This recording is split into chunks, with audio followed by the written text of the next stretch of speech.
Ouviremos nesse instante o pronunciamento do escritor e presidente da ACLA, Academia Cearaminense de Letras e Artes, Dr. Pedro Simões Neto.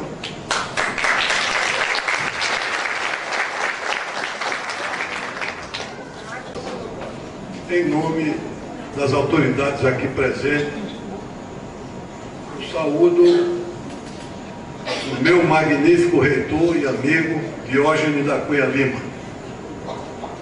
Senhores, senhoras, meus confrades acadêmicos, minhas confreiras, amigas, meus amigos e minhas amigas de Ceará-Mirim e da Leimar. Primeiro eu quero confessar mais uma arte. Eu sou um menino arteiro de Ceará-Mirim. Quando eu chego aqui, eu abro meu peito, o curió me escapole da gaiola, da gaiola do peito e avança pelo canavial e eu me torno uma criança, eu retorno à minha infância. A minha lembrança se indisciplinou, a minha serenidade se esvolou, porque todas as vezes que eu me reporto à minha terra querida, Ceará-Mirim, meus sentimentos me confundem. Então eu quero pedir desculpa aos meus pais, eu quero me desculpar com as autoridades aqui presentes, eu quero me desculpar com o povo de Ceará-Mirim. Mas me deixem, e hoje eu liberte as minhas emoções. Deixem que hoje eu me sinta um menino de Ceará-Mirim, que eu sempre me senti a vida toda como se fosse um refúgio, como se fosse um ponto de fuga. Todas as vezes que a realidade se me apresenta um aspecto medonho, né, que é uma expressão muito ceará-mirinense, para falar de Ceará-Mirim não é preciso forçar muito a imaginação, não é preciso buscar muitos recursos, porque Ceará-Mirim escorre das ruas.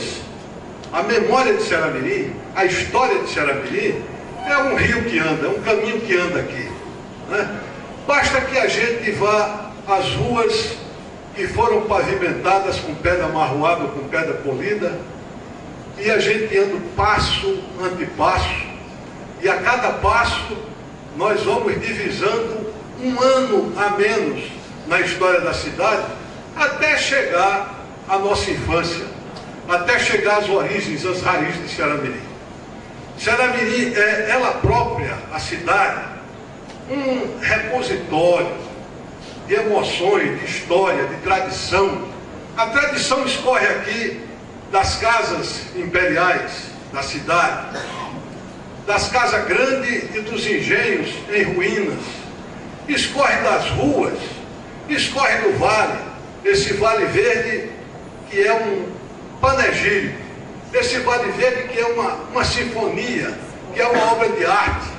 É lá onde a gente encontra o verde da esperança dessa terra tão sofrida, agora atravessando uma de suas piores crises. E alegoricamente, o verde desse vale do canavial, lá ele se encontra com o azul do manto de Nossa Senhora da Conceição, como querendo, nesse encontro e nessa fusão, nos passar uma mensagem de fé, de otimismo, dizendo que conservemos a nossa esperança e concentremos as nossas esperanças na nossa fé, que o futuro está ali mais adiante. Daqui a gente viu o espetáculo dos viajantes de trem, entretidos pelos vendedores ambulantes que perambulavam por aqui. O vendedor de cocada, o vendedor de rapadura, o vendedor de pirulito, o vendedor de rolete de cana, né?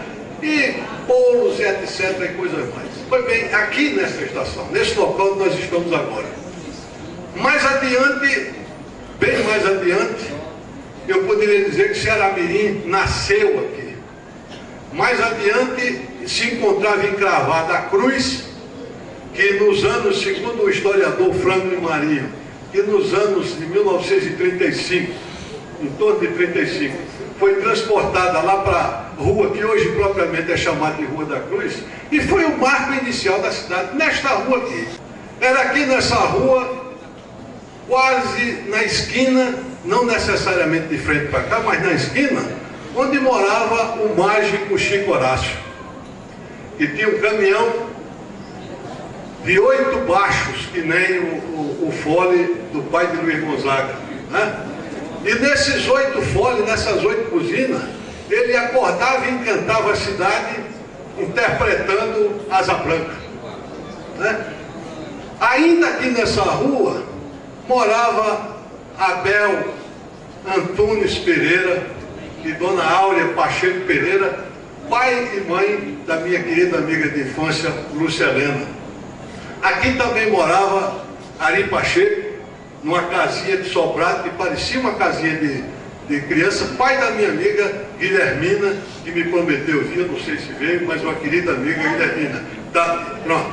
Morava Ari Pacheco e Dona Yolanda, amigos queridos, naquela casa ali. Era aqui nessa rua onde ficava a Companhia de Força e Luz, de propriedade do doutor Francisco Canindé Cavalcante, doutor Canindé, dentista da cidade, vice-prefeito, ex-vereador, prefeito, pai do meu amigo José de Anchieta Cavalcante, que está aqui.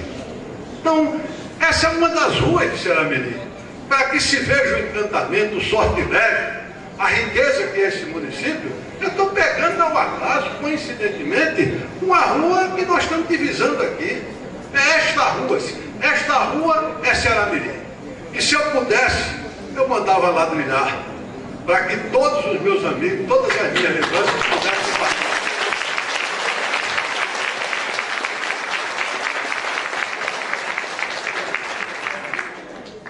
Mas não vamos ficar só nas emoções. E eu confesso que as declarações de amor devem ser sempre declarações de intenções, de propósitos. Então, nesse sentido, a Academia Ceará-Mirinense de Letras e Artes nasceu diferente. Não nasceu melhor do que nenhuma das instituições culturais do Estado. Não nasceu pior do que nenhuma das instituições culturais do Estado. Nasceu diferente. Nasceu com a cara de Ceará-Mirim. Nasceu com a digital de Ceará-Mirim. Nasceu com o DNA de Ceará-Mirim. Na nossa concepção, desde a fundação, com essa equipe de fundadores aqui, nós decidimos que nós queríamos que a nossa academia fosse uma ferramenta de trabalho, fosse um instrumento de apoio para o desenvolvimento sociocultural e numa pretensão muito grande, mas que os meus amigos e os convidados vão entender, que fosse também uma ferramenta de apoio econômico à nossa cidade. Ninguém ignora que Ceará-Mirim atravessa, como sempre atravessou, mas hoje com mais intensidade, uma de suas piores crises econômicas. Não vamos atribuir culpa a ninguém, vamos atribuir a culpa ao modelo econômico de Ceará-Mirim.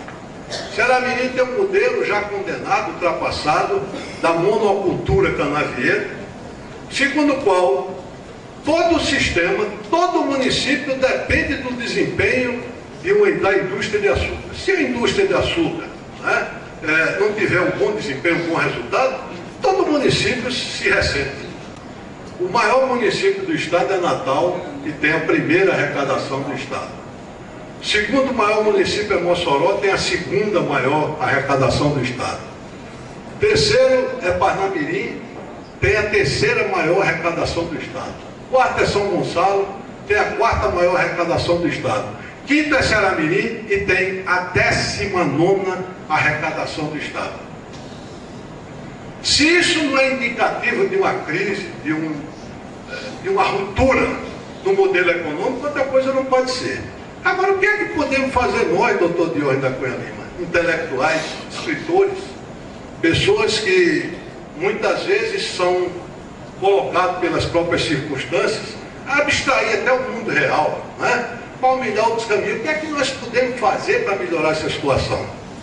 Nós entendemos com muita pretensão, mas com muita pretensão mesmo, que a gente pode fazer, embora seja o mínimo a fazer. Então nós decidimos que no nosso ofício de escritores, de intelectuais, nós podíamos intervir num modelo, numa modelagem que talvez se adequasse essa ideia de formulações novas para a conjuntura econômica de Ceará-Mirim. Nós decidimos que nós iríamos propor e propusemos um projeto de turismo cultural.